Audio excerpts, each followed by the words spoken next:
अस्सलाम वालेकुम, मैं हूं रऊफ क्लासर और आपके सामने नया वीडियो लाग के साथ हाजिर हूं। आज पाकिस्तान में फिर एक बड़ा एक्सप्लोसिव डे। अब तो सारे डेज जो हैं आप कह सकते हैं एक्सप्लोसिव ही हैं, लेकिन आज कुछ मेरा ख्याल है मज़ीद ख़ास हुआ। आज का दिन जब शुरू हुआ तो मेन जो स्टोरी सामने आ रही थी, कैबिनेट का इजलास होना था, फिर इलेक्शन कमीशन का हमने एक उसकी भी बात होना शुरू हो गई। डस्का के हवाले से सुप्रीम कोर्ट ऑफ पाकिस्तान में चैलेंज किया हुआ था जो मली साहब हैं, और वहाँ से भी उनको अगेन आप कह सकते हैं नाकामी हुई। सुप्रीम कोर्ट ने इनकार कर दिया। उन्होंने कहा जनाब जो इलेक्शन कमीशन ने फैसला किया है वही ठीक है, दोबारा इलेक्शन करवा लें। 20 सीटों को आप उसको 20 जो पोलिंग स्टेशन है उनको छोड़ें, पूरा का पूरा नया इलेक्शन वहाँ पे होगा। वो हुकूमत के लिए मेरा ख्याल है थोड़ा सा आप उसको कह सकते हैं आफ्टरनून में फैसला आया, दिन में आया, तो वो उनके लिए पजल करने वाला था। फिर दोबारा कैबिनेट में आज उस पर बातचीत हुई। कैबिनेट की एक उसकी अलग स्टोरी है, वो मैं फिर किसी वक्त आपके साथ शेयर करूँगा मैं। तो उसमें भी उन्होंने इलेक्शन कमीशन ऑफ पाकिस्तान के हवाले से बड़ी तनकीद की गई। और आजकल इलेक्शन कमीशन जो है वो आप कह सकते हैं अंडर फायर है, और हुकूमत जो है स्पेशली इमरान खान साहब जो है वो इस बात को ढूंढने की कोशिश में लगे हुए हैं कि जनाब कि इनका नाम जो है ये सिकंदर सुल्तान राजा साहब जो है, किसने मुझे बताया था, कौन वो लोग थे जिन्होंने इनको आके एक उन्होंने लगवाया था कि इनको लगा दें, ये ट्रस्ट वर्दी बंदे। सवाल ये है कि आपको ट्रस्ट वर्दी बंदे चाहिए क्यों? आपको क्यों फेयर और अच्छे लोग क्यों नहीं चाहिए जो आप समझें कि इंसाफ की बात करें? या आप समझते कोई भी हुकूमत हो, ये सिर्फ इमरान खान साहब की बात नहीं हो रही, ये नवाज शरीफ साहब ने आके आपको याद होगा ये कंसेप्ट दिया था कि बंदा हर जगह पे अपना ही बंदा होना चाहिए।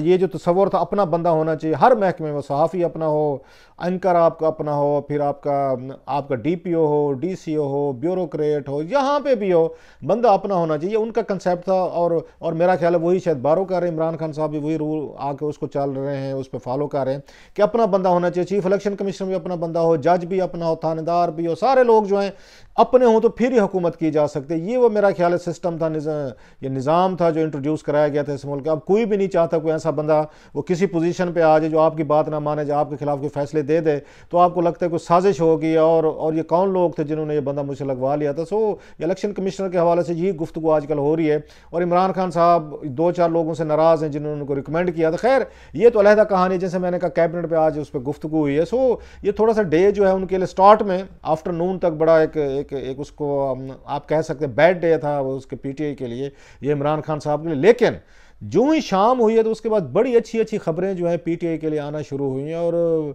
और इमरान खान साहब वो कहते हैं म्यूज़िक टू एयर उनके लिए होगा, पूरी पीटीआई के लिए। चुप करके वो तमाशा देख रहे हैं और दिल ही दिल में खुश हो रहे होंगे। वो भी मेरा ख्याल सामने आ जाएंगे। तो बल्कि उनकी तो खैर मैंने फवाद चौधरी साहब की प्रेस कॉन्फ्रेंस सुनी, वो उसमें कुछ बातें कह रहे थे पीटीएम के हवाले से और बड़ा प्रैक्टिकल एनालिसिस करते हैं। फवाद चौधरी की बड़ी एक उसकी क्वालिटी है, उनसे बड़ा एक अच्छा डिफरेंस ऑफ ओपिनियन भी रहता है, लेकिन उनके क्वालिटी का एनालिसिस जो है ना प्रैग्मेटिक करते हैं बड़ा, और इतना ही 2-4 लफ्ज़ों में करते हैं, ज़्यादा लंबी बात भी नहीं करते। तो वो बैठ के सारे का सारा अगेन जो भी होता है वहाँ पे उसका एनालिसिस, मैं उनके एनालिसिस को, उनके सियासी एनालिसिस को बड़ा मैं उनकी कदर करता हूँ, मानता भी हूँ। उन्होंने खैर प्रेस कॉन्फ्रेंस में की, लेकिन जो मेन खबर निकली वो निकली जब पीडीएम का यहाँ पे आज उनकी बड़ी मीटिंग, एक इंपॉर्टेंट मीटिंग थी जिसमें आसिफ अली जरदारी साहब ने शरीक होना था, वो भी हुए। फिर नवाज शरीफ साहब ने होना था, मरियम साहबा थी, मौलाना फजल रहमान साहब थे, और बड़े अहम फैसले हमें बताया जा रहा था, बड़े अहम फैसले डिस्कशन जो है ना वो की जाएगी। अब कौम उनसे ये एक्सपेक्ट करके बैठी हुई थी, इमरान खान साहब के हामी जो है या खुद हुकूमत जो है, अब उन्हें डर लगा बैठा था कि ये क्या करते हैं। 26 का जो लॉन्ग मार्च की बात हो रही है, इस्तीफे देते या नहीं ये देते, लॉन्ग मार्च करेंगे तो कैसा करेंगे? क्योंकि सबसे बड़ा जो फेयर इस वक्त इमरान खान साहब के लिए है और उनकी पार्टी के लोगों के लिए वो इस्तीफों का है। ये लाख कहते रहे कि आपके इस्तीफे देते हैं तो दे हम आके इलेक्शन करवा देंगे, उन्हें भी पता है एक बड़ा प्रोसेस है आपका शुरू हो जाएगा। 160 अगर मेम्बरान यहाँ से चले जाते हैं आपकी कौमी असम्बली से तो तकरीबन असम्बली आपकी खाली हो जाती है। सिंध की हुकूमत अगर वो इस्तीफा देते हैं वो पूरी आपकी फारिग होती है, आपकी उसमें चले जाएं। अगर वो आपकी पंजाब में बहुत बड़ा इनका मेरा ख्याल 100 आप पंजाब में जाएं तो वहाँ पे बड़ी तादाद है जो आपको नज़र आती है वहाँ पे कि ये अगर वहाँ से इस्तीफ़ा दे देते तो भी प्रॉब्लम हो सकता है उनके लिए। सो हुकूमत का कहना बड़ा आसान है, लेकिन एक उन पर दबाव तो आएगा, प्रेशर तो आएगा कि दोबारा हमने इनकी एक इलेक्शन करवाना है, फिर कैसे होंगे, फिर हड़ताल है, फिर हंगामे वगैरह। सो उनको सूट नहीं करता हुकूमत को, इमरान खान साहब को नहीं सूट करता कि कोई यहाँ पोजीशन जो है वो इस्तीफे दे और नया यहाँ पे एक उसको कहते हैं ना कट्टा खोल दे। दूसरा जो नहीं सूट करता वो पीपल्स पार्टी को नहीं सूट करता। अब तक की जो स्ट्रैटेजी हमें नज़र आ रही थी उस आसिफ अली जरदारी की, वो बड़ी बेहतर स्ट्रेटजी नज़र आ रही थी। नवाज शरीफ साहब और मरियम नवाज साहबा जो कह रहे थे कि मुसलसल के नहीं हमें लड़ना चाहिए, इस्तीफे देना चाहिए, मार धाड़, ये मारो या मर जो वाला हिसाब है, तो वो उनकी हिकमत अमली कुछ ज़्यादा बेहतर नहीं थी। और जरदारी साहब की जो हिकमत अमली थी वो लग रहा है अगेन जो उनके हामी कहते हैं और उनकी PDM के लोग भी समझते हैं कि अगर उनकी पॉलिसी बेहतर रहेगी। उसने इमरान खान साहब की हुकूमत को खासा अनर्व किया है। उन्होंने यूसुफ गिलानी को भी जितवा लिया, वहाँ से सेनेट की सीट से जितवा लिया, हुकूमत के लिए पैनिक रैंक्स हो गया, हुकूमत को इमरान खान साहब को दोबारा वोट ऑफ कॉन्फिडेंस लेना पड़ गया। सेनेट में देखा हमने बहुत बड़ा एक मैच पड़ा जिसकी अगेन वो जाना चाह रहे हैं सुप्रीम कोर्ट या हाई कोर्ट में जाना चाह रहे हैं कि गिलानी साहब के 7 वोट जो मुस्तरद किए गए थे उस पर तवक्को वो अगेन करके बैठेंगे, शायद हम दोबारा जीत जाएंगे। हाँ, सो बहुत सारा कुछ है जो उनको लगता है कि जरदारी साहब की बातें जो ठीक थी। अब फिर वही बात आ गई है जो आज वाले इशू में थी, जहाँ पे ये बताया जा रहा है, अब तक जो खबरें रिपोर्ट्स आ रही हैं कि अभी उसकी प्रेस कॉन्फ्रेंस मैंने नहीं सुनी, वो जब आएगी तो उस पर हम कमेंट करेंगे। अभी तक जो सामने आ रही हैं बातें, अंदर से जो निकल रही हैं रिपोर्ट्स आ रहे हैं मीडिया, वो तो ये कहते हैं कि उसमें ये जो आसिफ अली जरदारी साहब हैं वो सीधे हो गए नवाज शरीफ साहब के साथ और उन्होंने खरी खरी उनको सुना दी। और वो अगर बात वहीं पे आ गई है, जो असल ये मुद्दा है, आसिफ अली जरदारी साहब उससे बचना चाहते हैं और नवाज शरीफ साहब और मरियम साहब उनको वहाँ पे लाना चाहते हैं। वो क्या है, इस्तीफे देना। अब जरदारी साहब कहते हैं कि अगर ये मैदान हम खुला छोड़ जाते तो 18वीं तरमीम को ये बैठ के वो कर सकते हैं, यहाँ पे उसको स्क्रैप किया जा सकता है कि हम निकल गए अगर यहाँ से इस सिस्टम से। 18वीं तरमीम का मतलब क्या है, अगर ये रिवर्स होती है तो जरदारी साहब को 700-800 अरब रुपया मिल रहा है, वहाँ पे 1000 अरब के करीब हर साल मिल रहा है NFC का या दीगर उनको ये पावर्स मिली हुई हैं। एक पूरा मुल्क है इस वक्त, सिंध देखें कोई भी सूबा हो, वो पूरे मुल्क के बराबर जो है ना उनके पास पावर्स हैं 18वीं तरमीम के बाद। सेंटर की इतनी ज़्यादा इंटरवेंशन नहीं रहेगी। अब जरदारी साहब को खौफ है कि ना बड़ी मुश्किल से हमने 18वीं तरमीम की, अगर हम ये सारे गुस्से कावड़ में हम सिस्टम से निकल जाते हैं, पार्लियामेंट से निकल जाते हैं, असम्बलियों से निकल जाते हैं, अपनी हुकूमत ख़त्म कर बैठते हैं, ये तो बैठ के अपने लोग लगा के सारी चीज़ें मर्जी की कर लेंगे, तो हम कहाँ से खाए पिएंगे और हमारा काम कैसे चलेगा। क्योंकि पॉलिटिक्स जो है आपका इसका असल मकसद है वो तो पावर में आना होता है। आपकी वो ठीक है सियासी खिदमत बाद में आती है, पहले सब पावर में आना होता है, कंट्रोल करना होता है। अब उनके कंट्रोल में है सारा, उनके स्टेक्स है। सिंध हुकूमत 12 साल से लगा के बैठे हैं, 13 साल से। अब नवाज शरीफ साहब क्योंकि सिस्टम में नहीं है, पावर में नहीं है, हुकूमत में नहीं है, वो कहते हैं छोड़ें। मौलाना फजल रहमान साहब भी ये कहते हैं, जरदारी साहब इसको मानने को तैयार नहीं है। अब ये वो टकराव था जिस पे आज की नहीं पिछले 6 महीनों से ये लड़ाई इनकी चल रही है। PDM जब से आई है सामने आई है, जलसे जुलूस इन्होंने किए हैं, मेन फाइट इनकी ये इसी चीज़ पे कि इस्तीफे देने या नहीं देने। अच्छा, नवाज शरीफ साहब समझते हैं कि इस्तीफों के बगैर बात नहीं बनेगी, हुकूमत हमें सीरियस नहीं लेगी, लोग हमें सीरियस नहीं लेंगे, एस्टेब्लिशमेंट सीरियस नहीं लेगी। अच्छा, मौलाना साहब कहते हैं कि आप लोग अपनी अपनी पावर की बात करते हैं, मुझे इसमें से क्या मिलने वाला है, मैं अगर ये सारा जलसे जुलूस हंगामे वगैरह या जो भी आपका लॉन्ग मार्च में शरीक हो। सो वहाँ पर डाइवर्स किस्म के लोग बैठे हैं जिनकी अपनी अपनी ओपिनियन है। एक बात अगर आपको याद हो, अगर आपको वी लाज़ मैंने उस वक्त भी कहा था कि आसिफ अली जरदारी साहब के बारे में मशहूर है, एक सिचुएशन क्रिएट करते हैं और उस आके सिचुएशन से फ़ायदा भी उठा सकते हैं। मैंने ये भी कहा था कि इनको अगर ये सीरियस हो गए कि मैंने यूसुफ गिलानी को जितवाना है तो ये जितवा लेंगे, और उन्होंने जितवाया सेनेट में से। ये मेरे आपके बहुत सारे क्लिप हैं जो मैं आपसे शेयर कर सकता हूँ जो मैंने बात की थी। दूसरा मैंने ये भी कहा था कि उसके बाद ये देखेंगे कि मैंने आके आसिफ अली जरदारी साहब ने क्या गिलानी को यूज़ कर रहे हैं वो इस एस्टेब्लिशमेंट को डराने के लिए या पूरे इमरान खान को डराने के लिए। डरा तो दिया उन्होंने कि मैं हुकूमत को जब चाहूँ मैं खरीदो फरोख्त करके गिरा सकता हूँ, मैं सेनेट में भी अपना चेयरमैन ला सकता हूँ, मैं उसके बाद कौमी असम्बली में भी आपकी हुकूमत जो है खरीद सकता हूँ। और उन्होंने कुछ 35 के करीब लोगों के साथ डील भी हुई थी। 35 में से उनके 16 लोग तो अभी भी उनके साथ खड़े हुए हैं जिन्होंने उनको वोट डाला है। वो 16 लोग जो हैं कल को इमरान खान के खिलाफ या ओपनली फॉरवर्ड ब्लॉग भी बना सकते हैं, सामने भी आ सकते हैं। तो जरदारी साहब जो है उन्होंने डरा तो दिया है, एक उन्होंने झटका तो दे दिया इमरान खान साहब को, एस्टेब्लिशमेंट को। सो अब वो ये समझते हैं जरदारी साहब का इतना काफ़ी है, अब हम एस्टेब्लिशमेंट के साथ मिल बैठ के कुछ ना कुछ अपने लिए फ़ायदे फ़वायद जो हमने लेने वो ले लें। उसमें नवाज शरीफ साहब को कुछ अगर फेवर मिल सकती है, कुछ मरियम को अगर उसमें से कुछ फेवर मिल सकती है, डील वगैरह या ढील मिल सकती है, वो लेनी चाहिए। ये इनकी अंडरस्टैंडिंग होती है जरदारी साहब की। अच्छा, अपने इनके कुछ लोग इस वक्त जेल में बैठे हुए, अपने इनके केसेस जो है कराची ट्रांसफ़र नहीं हो रहे, वो भी साफ इनके जहन में होगा।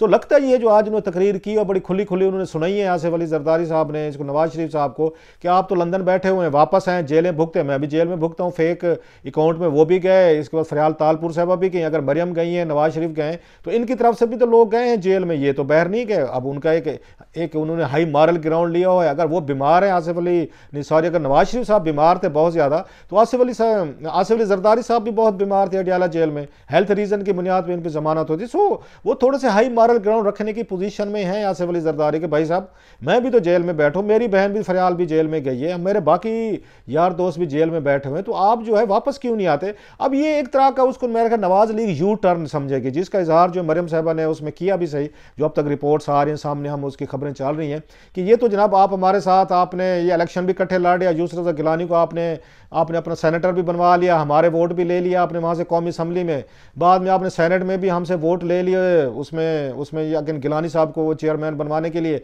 जब सारे आपके काम हो गए हैं, अब आप जा भी रहे हैं वहाँ पे उसमें हाई कोर्ट में जा रहे हैं और वहाँ पे ये आप एक्सक्यूज़ ले रहे हैं कि जनाब कि हमारे जो एक्सक्यूज़ वैलिड है बड़ी हद तक उनके, हम ये समझते हैं कि 7 वोट गिलानी साहब को पड़े तो उनको वैलिड उनको डिक्लेयर किया जाए। हालांकि उसने नवाज लीग के हवाले से ये भी अंदर की बातें आ रही हैं, उन्होंने कहा था दोबारा आदम एतमाद कर लेते हैं, फिर वोटिंग करवा लेते हैं इसके खिलाफ, ये संजरानी साहब के खिलाफ। तो जरदारी साहब उसके हक में नहीं है, वो ये समझते हैं फिर मुझे मौलाना साहब की, फिर ये नवाज लीग की, दीगर लोगों की मिन्नतें करनी पड़ेंगी या नया कोई पैसा खर्च करना पड़ेगा, तो फिर जाके शायद हम 49 वोट्स ले लें। तो क्यों ना हम उसमें चले जाएं, अदालत में चले जाएं और वहाँ पे जाकर हम फैसला करवा लें कि ये देखें, और जिसके उन्हें लगता है कि बड़े सारे चांसेस हैं, सो वो नए उसके लिए अदम एतमाद के लिए वो तैयार नहीं है। तो उसके नतीजे में अब वो ये समझ रहे हैं यहाँ पे नवाज लीग जो है कि भाई साहब जब तक आप स्टैंड ज़रा सख्त नहीं लेंगे, ज़्यादा उस पर सख्ती नहीं करेंगे, हुकूमत को एक या एस्टेब्लिशमेंट को बड़ा एक टकराव नहीं देंगे, टकराव उसी वक्त ही आएगा जब तक इस्तीफे नहीं देंगे, अब उसमें सीरियस नहीं जाएगी।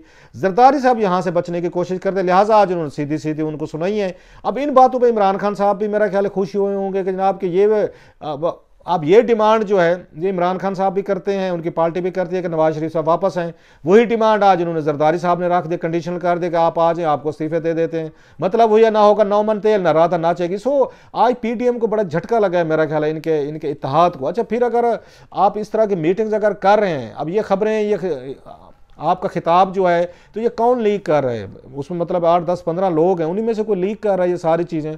अब ये किसको सूट करते हैं कि ये बातें बाहर निकलनी चाहिए इजलास में से, और जो उनका नैरेटिव है आसिफ अली जरदारी का वो डोमिनेट कर रहे हैं। तो अगेन इसे लगता है कि जरदारी साहब या ये पीपल्स पार्टी के लोग जो हैं वो मीडिया को सारी खबरें ये रिलीज़ कर रहे हैं कि जरदारी साहब ने वहाँ क्या गुफ्तगू की है, क्योंकि जरदारी साहब का एक उनका इमेज जो है इससे बेहतर हुआ होगा, हुकूमत को भी ज़रा थोड़ा सा एक सही ऑफ रिलीफ मिली होगी, इस्टेब्लिशमेंट को मिली होगी। जरदारी साहब इस्टेब्लिशमेंट के साथ आके लड़ना चाहते हैं, लेकिन एक हद तक लड़ना चाहते हैं, और लगता वही है कि जरदारी साहब जो है उन्होंने कोई ना कोई इस्टेब्लिशमेंट ने उनको अप्रोच किया है, क्योंकि नवाज शरीफ साहब ने जो बड़ी सख्त उन्होंने वीडियो रिलीज़ की थी जिसमें 3 उन्होंने जर्नलों के नाम लिए थे कि जनाब ये मरियम को ये स्मैश करना चाहते। मेरा ख्याल है उसके बाद जरदारी साहब भी डर गए हैं कि जनाब नवाज शरीफ साहब जो है ना सुसाइडल उस पर जाते हैं, उस पर पोलिटिकल सुसाइडल, इनका पावर में आने का कोई चांस नहीं, तो हमारा चांस भी मरवाएंगे। सो वो लग रहा है कि बड़ी क्लियरली इसमें अगेन उनमें आ रहा है, डिस्टेंस आ रहा है उसको, नवाज शरीफ साहब को, मरियम को भी लग रहा है कि हम ज़्यादा देर नहीं चल सकेंगे। जरदारी साहब भी शायद